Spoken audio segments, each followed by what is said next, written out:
Ticket ഫിനാലയിലെ അവസാന ടാസ്ക്കായ car task കണ്ടിട്ട് ആർക്കെങ്കിലും ഈ ഒരു സംശയം തോന്നിയിട്ടുണ്ടെങ്കിൽ ഒന്ന് കമൻറ്റായി രേഖപ്പെടുത്തുക. നമുക്കറിയാം, അവസാന ടാസ്കിൽ നൂറയും ആര്യനും തമ്മിൽ മത്സരിക്കുമ്പോൾ ഇവർ 6 പോയിൻറ്റിൻ്റെ വ്യത്യാസമേ ഉള്ളൂ. അതുകൊണ്ട് തന്നെ ഈ ഒരു കാർ ടാസ്ക് ജയിക്കേണ്ടത് ഇവരുടെ അത്യാവശ്യമാണ്. അതായത് നൂറയുടെ അത്യാവശ്യമാണ്, ആര്യൻ്റെ അത്യാവശ്യമാണ്.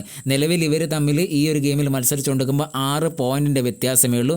അതുകൊണ്ട് തന്നെ ഈ ഒരു കാർ ടാസ്ക് ജയിക്കുകയാണെങ്കിൽ ആര്യന് ടിക്കറ്റ് ഫിനാലെ കിട്ടും. ഈ ഒരു കാർ ടാസ്ക് നൂറ ജയിക്കുകയാണെങ്കിൽ നൂറയ്ക്കായിരിക്കും ടിക്കറ്റ് ഫിനാലെ ടാസ്ക് കിട്ടുക. ഇവിടെ പോയിന്റ് പട്ടികയിൽ ഒരുപാട് പുറകിലുള്ള ആദില, അനു, അനീഷ്, സാബു എന്നിവർ ഈ കാറിനകത്ത് ഇത്രയും സഹിച്ചുകൊണ്ട് എന്തിനാണ് ഇരിക്കുന്നത്, ചൂടൊക്കെ സഹിച്ചുകൊണ്ട് എന്തിനാണ് ഇരിക്കുന്നത് എന്നതാണ് സംശയം. അങ്ങനെ ആർക്കെങ്കിലും ആ സംശയം തോന്നിയിട്ടുണ്ടോ?